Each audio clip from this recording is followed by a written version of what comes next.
నమస్కారం అందరికీ. మీ ఎయిర్టెల్ నెంబర్‌కి రీవెరిఫికేషన్ మెసేజ్ అనేది వచ్చిందా? వీడియోలో మనం ఎయిర్టెల్ కస్టమర్ రీవెరిఫికేషన్ గురించి కంప్లీట్ డీటెయిల్స్ తెలుసుకుందాం.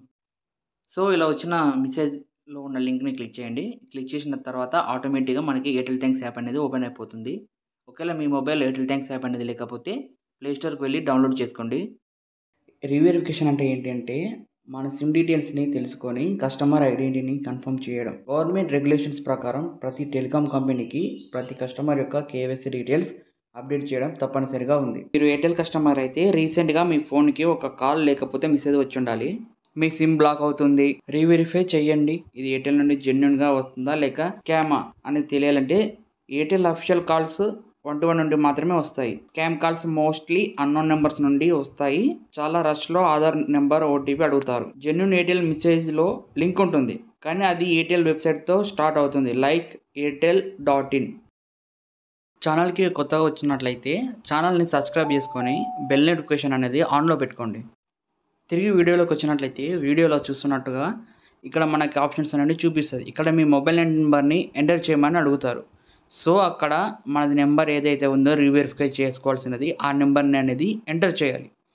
ఎంటర్ చేసిన తర్వాత వెరిఫై వయా ఓటీపీ అని వస్తుంది. సో మనకు ఆ నెంబర్కి అనేది మనకి ఎయిర్టెల్ నుంచి ఓటీపీ వస్తుంది. ఆ ఓటీపీని ఇక్కడ వీడియోలో చూసుకున్నట్లుగా ఎంటర్ చేయాలి.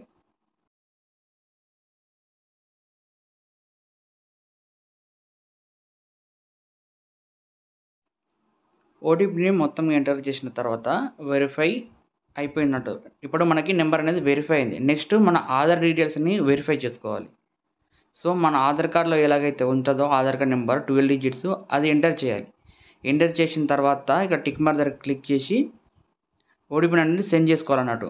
ఈ ఓటీపీ అనేది మన మొబైల్ నెంబర్‌కి కావచ్చు, ఆధార్ కార్డ్‌కి లింక్ ఉన్న మొబైల్ నెంబర్‌కి అనేది వస్తుంది ఇది.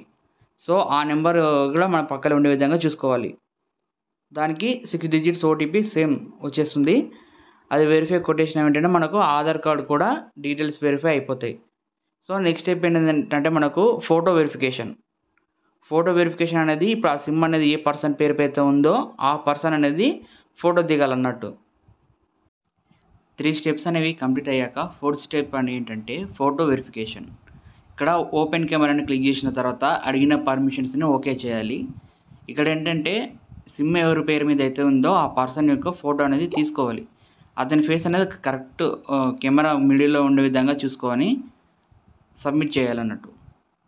ఇక్కడ ఫోటో అయితే తీసుకోవడం జరిగింది. కాస్త బఫర్ లోడ్ అయిన తర్వాత ఇక్కడ సబ్మిట్ అనే ఆప్షన్ అనేది చూపిస్తుంది మనకు. సో ఆప్షన్ అనేది వచ్చింది కాబట్టి సబ్మిట్ చేయాలన్నట్టు. సబ్మిట్ చేసినాక ఫోటో అనేది అప్లోడ్ అయిపోతుంది. నెక్స్ట్ ఏంటంటే ఫిఫ్త్ స్టెప్ అన్నట్టు.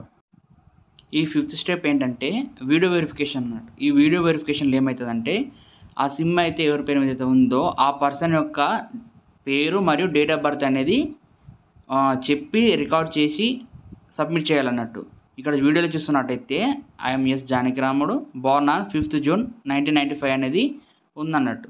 సో ఆ పర్సన్ అది అలాగే రైట్ చేసి వీడియో రికార్డ్ చేసుకొని సబ్మిట్ చేసాడన్నట్టు. దీని తర్వాత ఏమవుతుందంటే టోటల్ ప్రాసెస్ అనేది మరోసారి వెరిఫై చేసుకోవడం కోసం అన్నట్టు ఆ నెంబర్ ఏదైతే ఉందో ఆ నెంబర్కి ఓటీపీ వస్తుంది. సో ఆ ఓటీపీ అనేది మనం ఇక్కడ ఎంటర్ చేసిన తర్వాత సబ్మిట్ చేయాలి. సబ్మిట్ చేస్తే ఏమవుతుంది టోటల్ ప్రాసెస్ అనేది మనం వెరిఫికేషన్ కోసం సబ్మిట్ చేసినట్టు.